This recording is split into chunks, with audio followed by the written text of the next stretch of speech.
Hey guys, welcome to the most powerful hot hatch ever. This is the Mercedes-AMG A45 S. Under the bonnet is a 310 kilowatt 2-litre turbo engine. It wasn't that long ago when V8s were making this much power. Even the torque, 500 Newton meters of torque. It's enormous for such a little engine.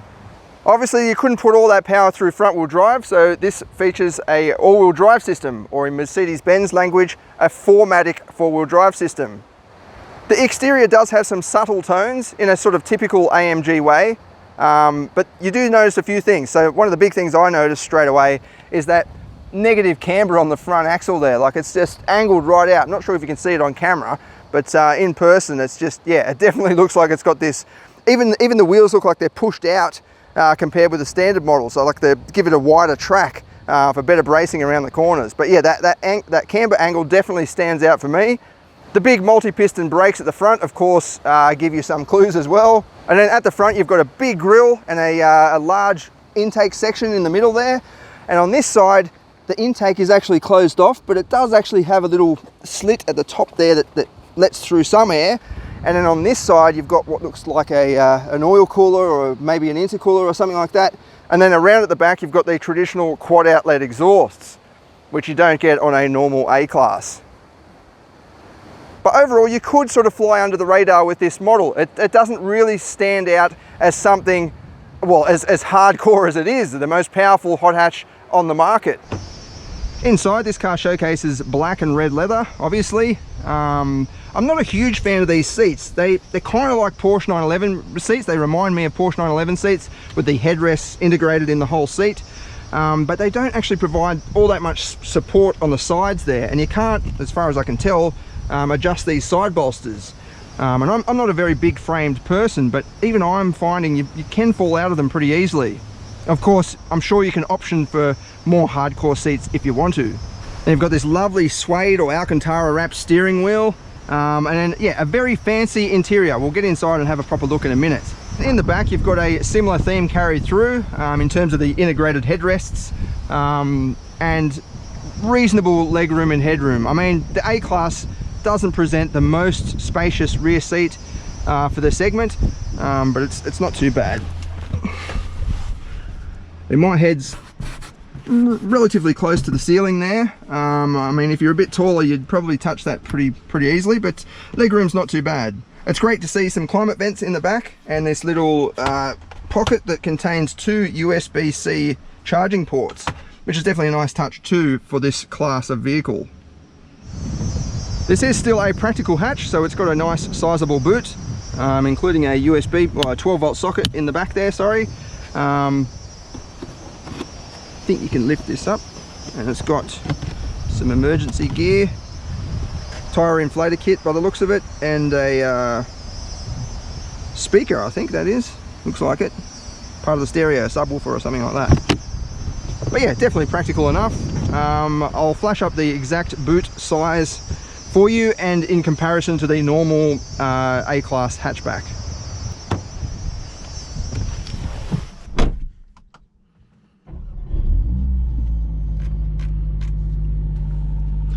When you start it up, it's got this definite note to it, but it doesn't really scream and pop like like you'd expect it might for such a powerful engine.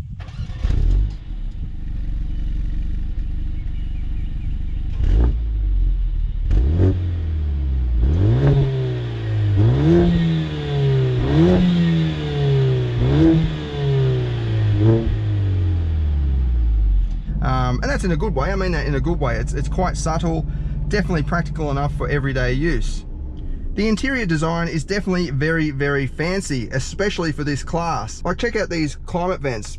Awesome attention to detail in those. And these metallic feeling controls on the steering wheel. Probably the star of the show though are the twin screens that sprout across the dash there. Even though it is just one big panel of screens, it has been integrated nicely. It looks quite elegant and really sharp graphics as well. Like all the font and everything, it's just really clear. This screen is actually touch capable as well, so you can reach up and change whatever you need to, or you can use this touchpad sort of mouse type system down here. I find this quite frustrating. I mean, a lot of people criticize the Lexus system. I don't see what this is, I don't see how this is any different. It's quite similar. You've got to be very careful with each swipe, or you might skip to an extra bit that you didn't want to skip to. You do have a couple of buttons around the outside here, to sort of quick jump to buttons, and then a volume knob, very metallic sort of feeling volume knob, and another one up here on the steering wheel. Mercedes persists with its column shifter for the gear selection, which I mean, it's, once you get used to it, it's fine. It does clear up some room down here. It just means this left stalk has to do everything, including the indicating, the lights or the high beam flashing, and the windscreen wipers as well. The steering wheel again is very fancy. It's got these little glass buttons. So on the left side, you're toggling through there, and you just sort of swipe it across. A little bit fiddly in my opinion, but you do sort of get used to it, and you can sort of, it becomes second nature once you get totally used to it. And on this side, you've got a home button, and you can go through and change the different screen layout or the display options for the instrument cluster. So at the moment I've got it on the sort of AMG performance display, and it's showing me my turbo boost and real-time kilowatt and newton meters. But you can also go through and change the actual display theme. To see, even now I'm just trying to swipe across it, just a little bit fiddly for my taste, and you can, yeah, change it to a completely new view altogether. On the steering wheel, you've also got the toggle switch for the drive mode systems. This, in my opinion, is very similar to the Porsche 911 again, where you just got this little controller on the steering wheel. You can hit it and get an intelligent mode, or individual mode, sorry. And you can configure all the different parameters to suit your style. And on this side, you've got the drive mode. You can just quickly jump through to automatic or manual and change the suspension. I think you can actually change what these do if you go into the system. Does it feel like $100,000? Well, the design definitely does look fancy. As I said, it's a definitely, you get in here, you're not in a general, you know, hire car hatchback. It's definitely something very special. There are some areas that are a bit cheap though, like the plastics. So this door handle, it looks very nice, but it's got this very scratchy and sort of cheap plastic, and it doesn't feel the best to hold. And then lower down, definitely all the sort of typical plastics that you get on most cars on the lower half of the door. And then even this steering wheel, I find, I'm not sure if you can hear it, but it kind of moves around. It's like it's made out of Lego. Yeah, it doesn't feel very well solid build quality. I mean, it could be just this specific test car. Maybe it's had a hard life, or it was a sort of pre-production model or something like that. But yeah, I would probably take it back if I just spent 100 grand and the steering wheel was sort of moving like that. Another big area too, which I really don't like, is this B pillar. It's all plastic, so every time you take your seatbelt off, it bashes into the plastic there. It's quite annoying. I mean, I just got it out of a Hyundai the other day, and I noticed that from sort of the halfway point, it's got the roof trim extends right down there. So when you let go of the seatbelt, it sort of just hits the softer, the material there rather than this plastic. I'm sure you can option for the full leather package that takes the leather right down to here if you wanted to, but I think for 100 grand that should be something better than that. It definitely sort of, when I first got out of the car, it went bang, and I was like, what the hell's that? That's quite annoying for this price range. Other than that though, this is a very high quality car.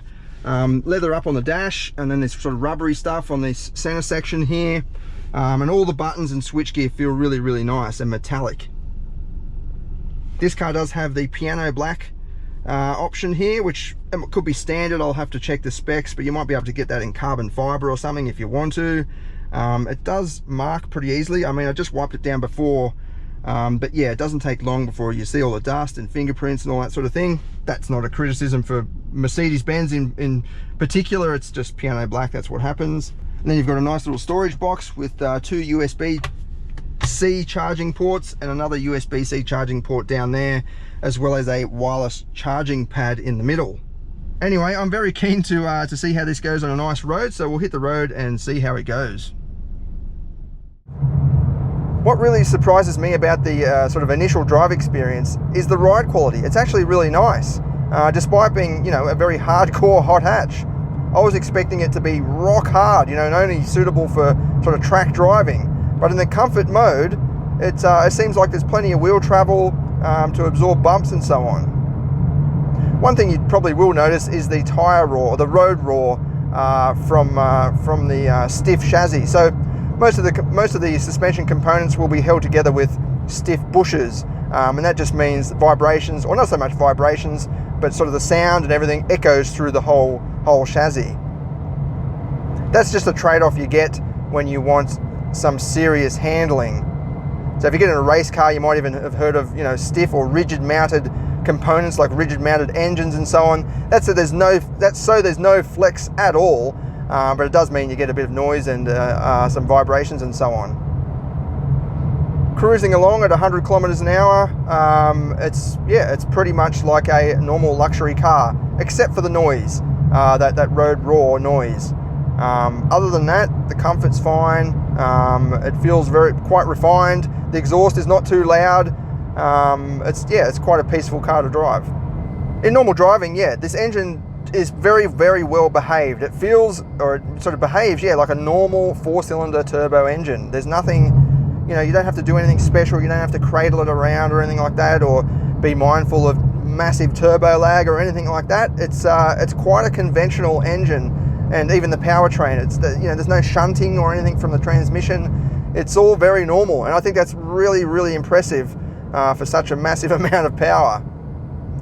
To give you an idea of the throttle and transmission response, I'm just leaving it in comfort mode, and I'll just push my foot flat to the floor.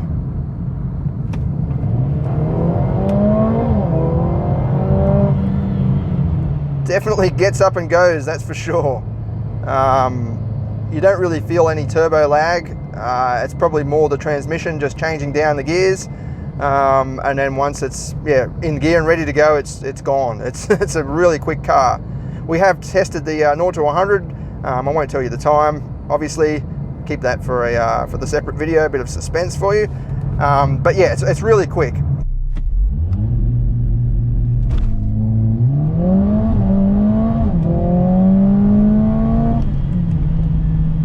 It's probably one of the best launch control systems I've encountered, actually, in a all-wheel drive turbo car. That sort of combination is pretty hard to get off the line, all-wheel drive and turbo. But yeah, Mercedes-AMG engineers obviously got all of that sorted and figured out the best way to do that, because it just rockets off, builds the revs to perfect RPM, and then just catapults you straight off. Within the media system, you can go up and display cool things like this. I've got it on the engine specifications, so it's showing you the real-time engine output, as well as the temperatures of the important oil and water and all that sort of thing. But you can also show a G-force meter as well on the side there, and then your sort of, well, it says gas, but the throttle position and brake position.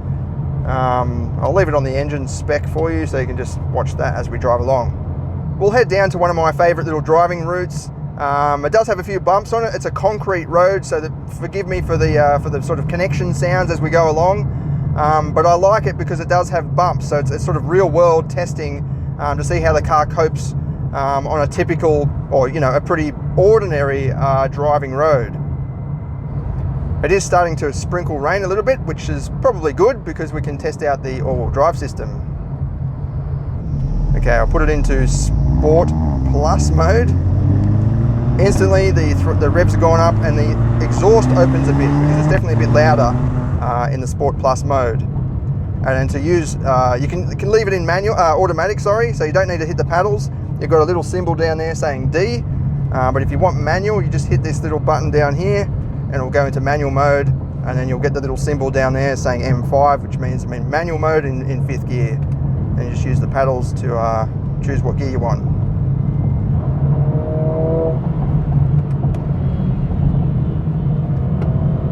Plenty of front end grip. I love the 4-wheel drive system too. You can really put the power down even before the apex, and you can feel it sort of just ripping you around the corner. It's an awesome setup. Even in the Sport Plus mode, the ride is still not too rigid, even over this bumpy section. It's not bouncing me around. I like that it does have some suspension play. And with that, you get a bit of weight shift as well.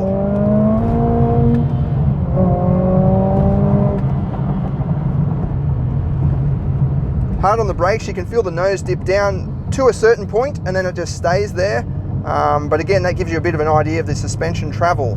I actually like that. I like being able to throw the weight around a little bit because if cars are sort of too rigid, you don't get any freedom or flexibility.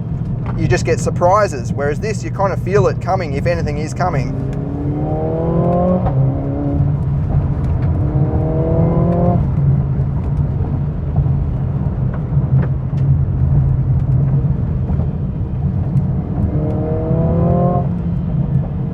Even under power, you can feel the nose sort of raise up a little bit too.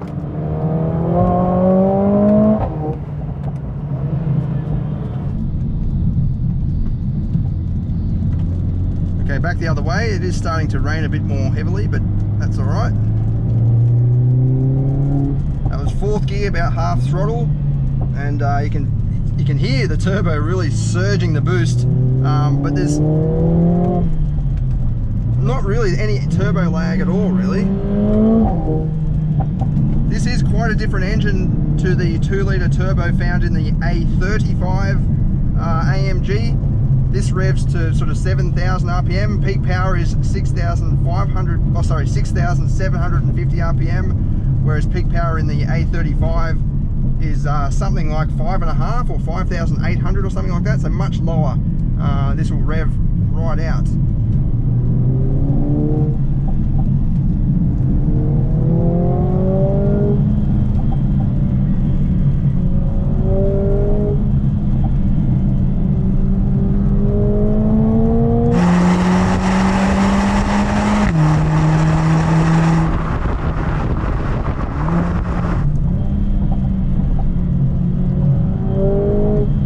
See the turbo at certain revs as well. It's got this whistle and a sort of whine as well.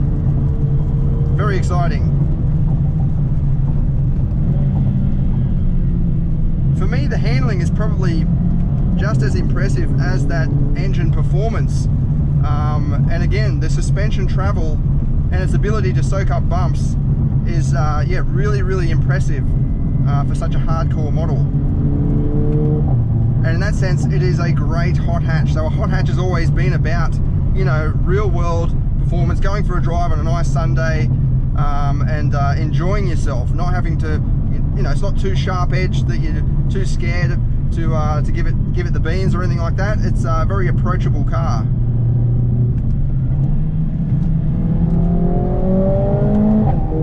Awesome steering as well.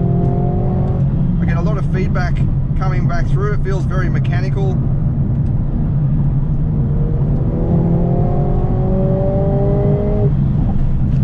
Big dipper.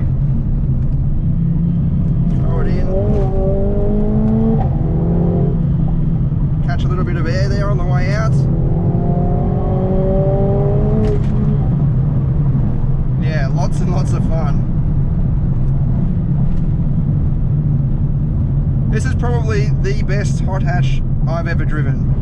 The Civic Type R has always been the benchmark hot hatch for me, but this has definitely overtaken that. It's similar in that the suspension is able to soak up the bumps and so on, but with all-wheel drive and all of that power, it's just, yeah, it's insane. It's an insane machine in that it's so fast, but it's also very friendly.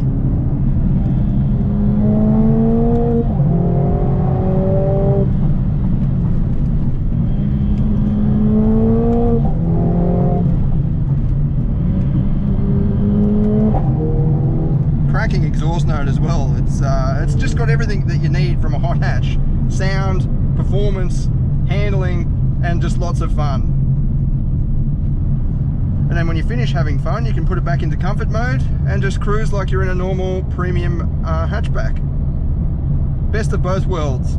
We will be putting together a full written review on the website soon, and of course we'll do our 0 to 100 video for you. In the meantime, thanks for watching.